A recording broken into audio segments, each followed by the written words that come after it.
So in this segment, we're going to be talking about the Britons forced to go back to school to master French as part of the post-Brexit requirements. And I think when the French minister talks about mastering French, I don't think he means you have to be an expert in French, but based on the other stuff that they say, is you've got to learn the basics of French.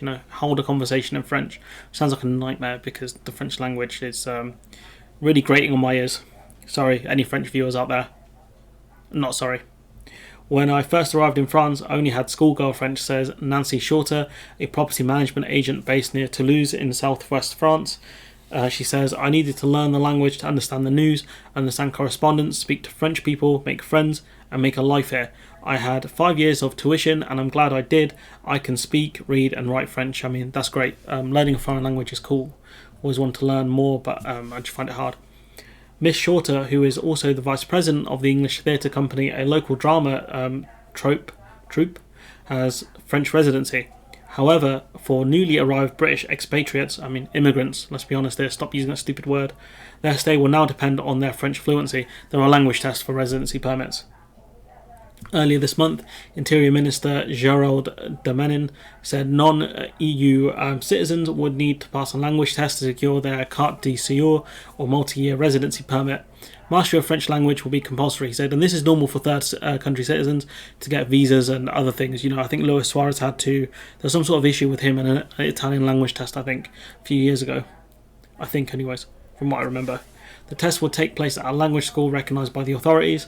Residency applicants must reach at least level A2 of Common European Framework of Reference for Languages, which means managing simple and direct exchange in communications on familiar topics and activities. I've only got L'Hôpital and I can't remember what library was. Biblioteca, that's the one. See, Biblioteca. I'm definitely not getting a residency permit in France. That's for sure, because I only know 2 words. The French nationality, the challenge is harder. A passport is only granted to those who pass CEFRB level, which sounds like something from Metal Gear. But point being is, getting a residency permit, you need a lower level French than to get a passport, which again is difficult. But at the end of the day, I think if you move to a country to live or spend large amounts of time in that country, I think you should at least try to learn the local language to a decent level.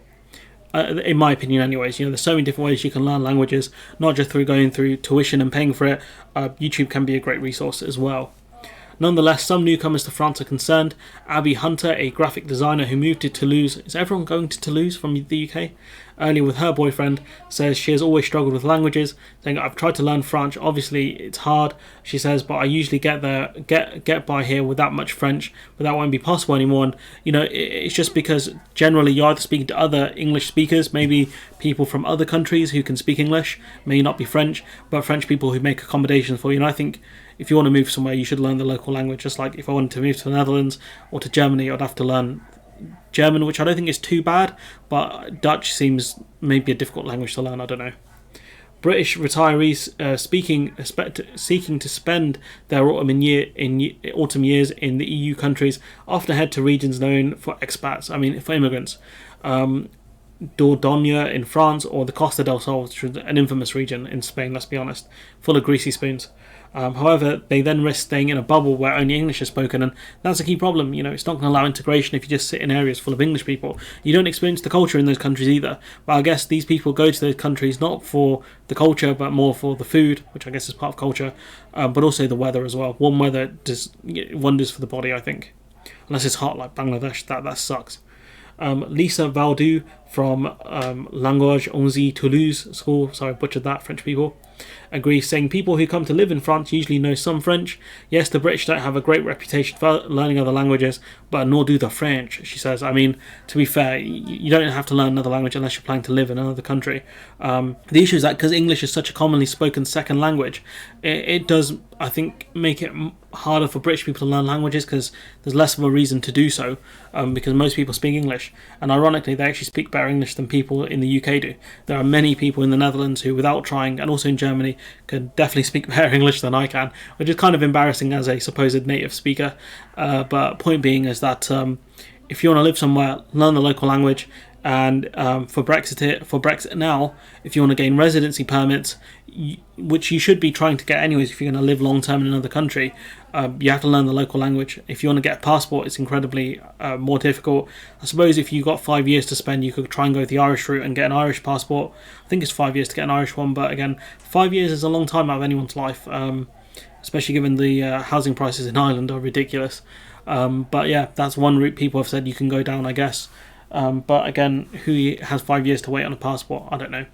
But anyways, let me know what you think in the comments below as always. Like, comment, share, subscribe. Let me know if you've had any exchanges with people who are English in other countries, in EU countries, who have no idea what you're saying because you're speaking your local language, or your country's language, national language.